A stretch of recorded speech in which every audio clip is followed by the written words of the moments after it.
आप कोई भी काम करते हैं, कोई जॉब करते हैं, अपना बिजनेस होल्ड करते हैं तो एक बात को हमेशा याद रखिएगा कि आप कभी भी किसी की चॉइस मत बनिए, हमेशा किसी की मजबूरी बनिए।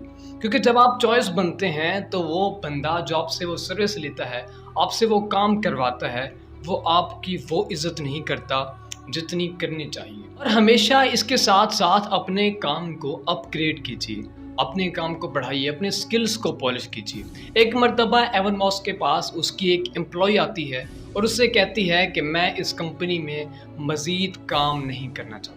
एवन मॉस्क बड़े हैरान होते हैं और उस लड़की से कहते हैं कि आप वर्ल्ड टूर करके आइए, वो भी मेरी इस कंपनी के खर्चे पर।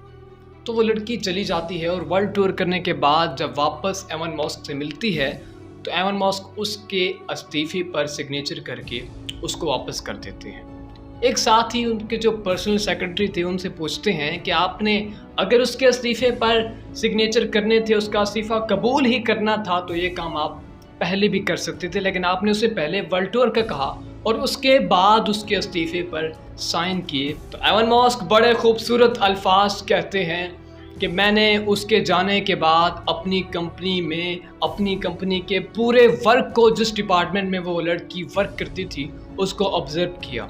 मैंने महसूस किया कि उस लड़की के जाने से मेरी कंपनी की उस डिपार्टमेंट में कोई भी फ़र्क नहीं पड़ा।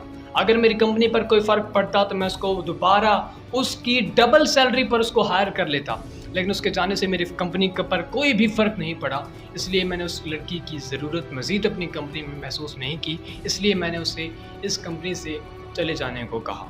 इसलिए आप ज़िंदगी के किसी भी फील्ड में हैं, अपने आप को इतना अपडेट करें कि आप अगर किसी कंपनी को छोड़ के जाएं तो वो आपकी कमी को महसूस करे और आपको डबल सैलरी पर अपने पास हायर करने का कहे। वो एक मशहूर कहानी है कि एक लकड़हारे को हायर किया जाता है एक जंगल में कि तुमने इस जंगल में महाना 50 दरख्त काटने हैं। तो वो लकड़हारा अपने काम में लग जाता है और पहले ही मंथ वो 50 ट्रीज़ को कट करके उन्हें दे देता है। लेकिन उसके वेरी नेक्स्ट मंथ वो शख्स जो लकड़हारा होता है वो 50 दरख्त नहीं काट पाता बल्कि 45 ट्रीज़ कट करता है। वो बहुत परेशान होता है और वो अपने जो खाने का टाइम होता है, रेस्ट का टाइम होता है, उसको हाफ़ करके वो टाइम भी इंक्रीज़ कर देता है अपने जो उसके दरख्त काटने का टाइम होता है। लेकिन फिर भी वेरी नेक्स्ट मंथ क्या होता है कि वो लकड़हारा एक मंथ में सिर्फ 25 यानी 25 दरख्त ही काट पाता है। वो बहुत परेशान होता है और अपने जंगल में बैठा बैठा सोच रहा होता है कि अब तो मेरा मालिक मुझे ज़रूर ही नौकरी से निकाल देगा।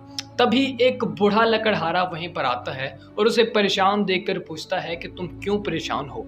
वो लकड़हारा अपनी सारी आप बीती सुनाता है कि मैं जब पहले आया था मैंने 50 दरख्त काटे, फिर 25 पर अब आ गया हूँ, अब तीसरा मंथ, डर है कि कहीं मालिक मुझे काम से ना निकाल दे। तो वो बूढ़ा लकड़हारा उससे कहता है कि तुमने अपने इस कुल्हाड़ी के ब्लेड को आखिरी मर्तबा कब तेज़ किया था।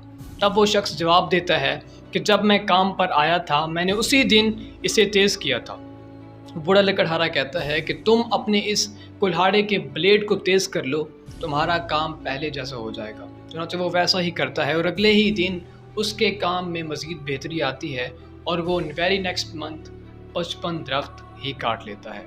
सो जब तक आप अपनी स्किल्स को पॉलिश नहीं करेंगे, ख़ुद को दुनिया के साथ अपडेट नहीं करेंगे, आपकी कोई वैल्यू नहीं होगी। आप चाहे फ्रीलांसर ही क्यों ना हो, यूट्यूबर ही क्यों ना हो, जब आपको $5 की सर्विस के लिए कहा जाता है तो आप अपने कस्टमर को $50 की सर्विस प्रोवाइड करें, क्योंकि जब आप ऐसा करेंगे तो वो अगली मर्तबा आप ही से वो काम करवाएगा, क्योंकि आपने उसे $5 के बदले $50 का काम करके दिया होगा। आप यूट्यूबर हैं तो आप एक वीडियो उस तरह बनाएं जिस तरह एक प्रोफेशनल यूट्यूबर एक बड़ा यूट्यूबर क्रिएट कर रहा हो। सो इस तरह आपकी स्किल्स भी पॉलिश होती रहेंगी और आप दुनिया में एक बेहतरीन ज़िंदगी गुजार पाएंगे। हमारे आज की मुख्तसर सी वीडियो मिलते हैं एक नई वीडियो में, तब तक के लिए अल्लाह हाफ़िज़।